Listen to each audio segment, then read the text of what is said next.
Hola a todos, mi nombre es Carolina Salinas de la Universidad de Panamá, Facultad de Ciencias Agropecuarias, la carrera de Ingeniería Agronómica en Cultivos Tropicales.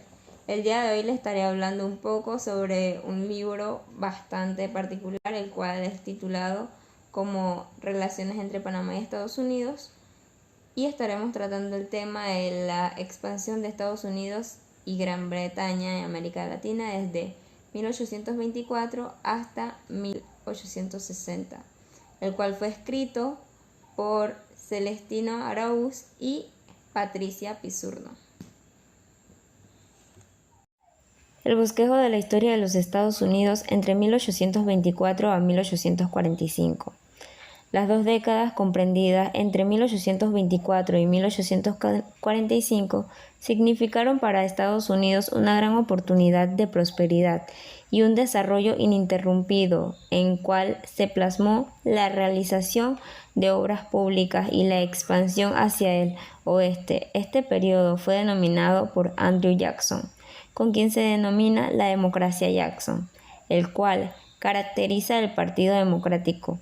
En este gobierno entre 1828 y 1836 propició que el gobierno desplazara a los indígenas hacia el oeste, despojándolo de sus tierras, al tiempo que se concentraba la eliminación del Banco Nacional. Pero también se puso de manifiesto las profundas e insalvables diferencias entre Estados Unidos del Sur y del Norte.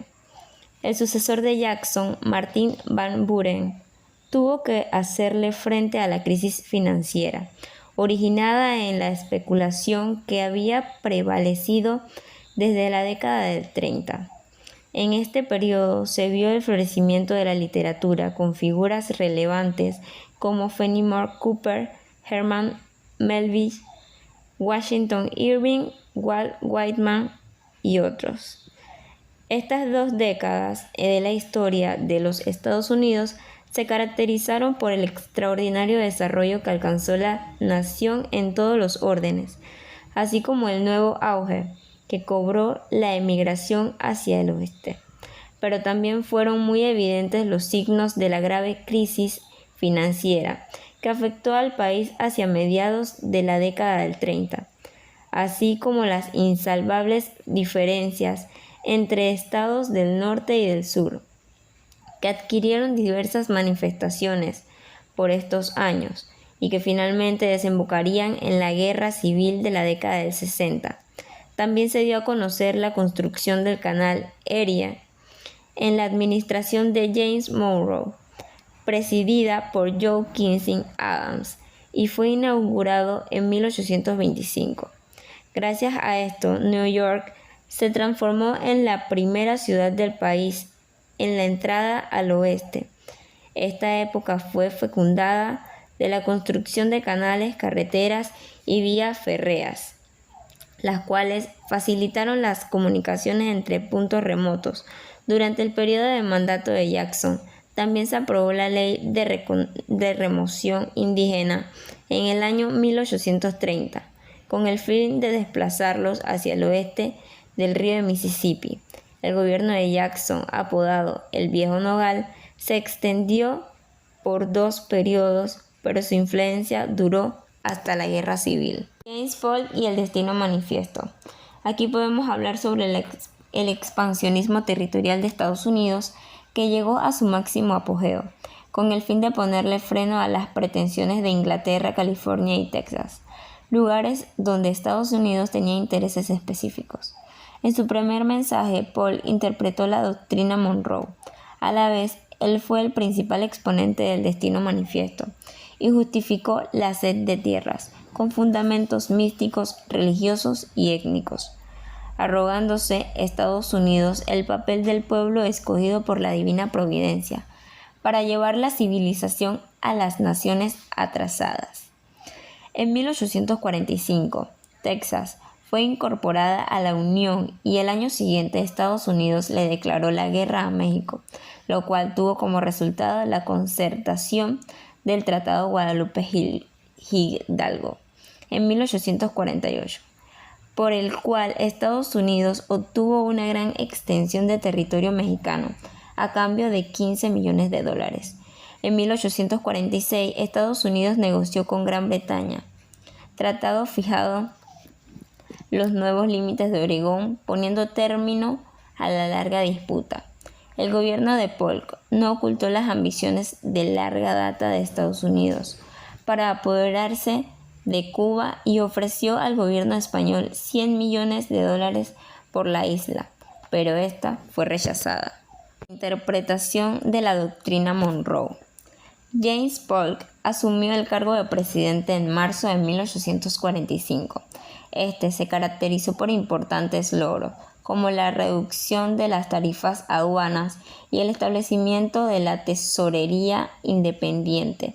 En el ámbito de la política exterior, se mostró opuesto a la intromisión de Europa en América, con el supuesto propósito de establecer equilibrio de poder.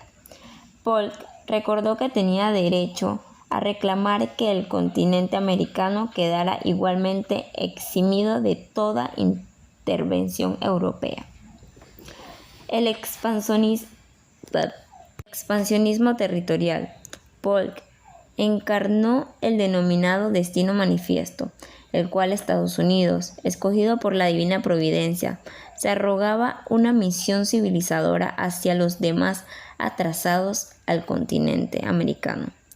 Todo ello con un trasfondo étnico y cultural, o sea, la superioridad del hombre blanco, para justificar la expansión territorial a expensas de aquellos. Se dice que la frase fue usada por primera vez por John Sullivan en el periódico Morning News de Nueva York a finales de 1845, cuando, con motivo de la anexión de Texas, afirmó: es nuestro destino manifiesto esparcirnos por el continente que nos deparó la providencia, para que en la libertad crezcan y multipliquen anualmente millones de norteamericanos. Los casos de Texas y Oregón.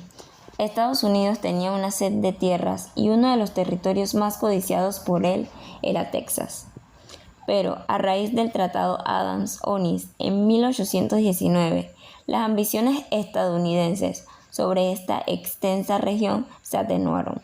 Lo cierto es que cuando la misma pasó a manos de México en 1821, se fomentó la venta de tierras a precios bajos.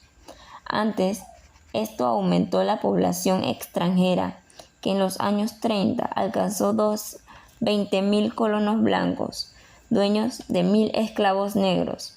El gobierno mexicano adoptó medidas prohibiendo la inmigración y destinó tropas para que se acatara la ley.